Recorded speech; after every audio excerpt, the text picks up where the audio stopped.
અમરેલી નગરપાલિકા માટે કોંગ્રેસનો ચૂંટણી ઢંઢેરો જાહેર. પરેશ ધાનાણીએ 5 વર્ષ 55 સપનાનો સંકલ્પ જાહેર કર્યો. કોંગ્રેસના ઉમેદવારો સ્ટેમ્પ પેપર પર સોગંદનામું કરશે. સત્તામાં આવ્યા બાદ કોંગ્રેસના ઉમેદવાર કોન્ટ્રાક્ટર નહીં બને. મતદારોને આકર્ષવા માટે વેરા માફીની કરવામાં આવી જાહેરાત. પ્રદૂષણ રોકવા માટે ઈ-ઓટો માટે આર્થિક સહાયની ખાતરી. અમરેલીના તમામ ઉમેદવારોની હાજરીમાં ચૂંટણી ઢંઢેરો રજૂ કરાયો.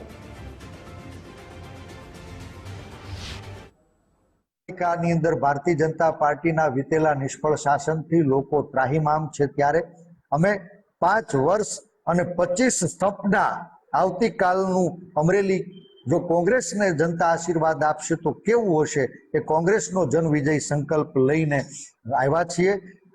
અમરેલીની અંદર કામનાથ સરોવર, રોકડિયા તળાવ અને ઠેબી ડેમ સાઇડ બ્યુટિફિકેશન પ્રોજેક્ટની અમલવારીનું અમે સપનું ખુલ્લી આંખે જોયેલું સપનું સાકાર કરવા જઈ રહ્યા છીએ. આધુનિક ઈ લાઇબ્રેરીની સ્થાપના, પ્રદૂષણ મુક્ત ગ્રીન અમરેલીનો સંકલ્પ, વડી ઠેબી રિવરફ્રન્ટ ડેવલપમેન્ટ પ્રોજેક્ટ, દરેક ward wise free WiFi zone, traffic ટેરરિઝમથી સમગ્ર ગામની મુખ્ય બજારોને મુક્તિ આપવાનો અમારો સંકલ્પ છે.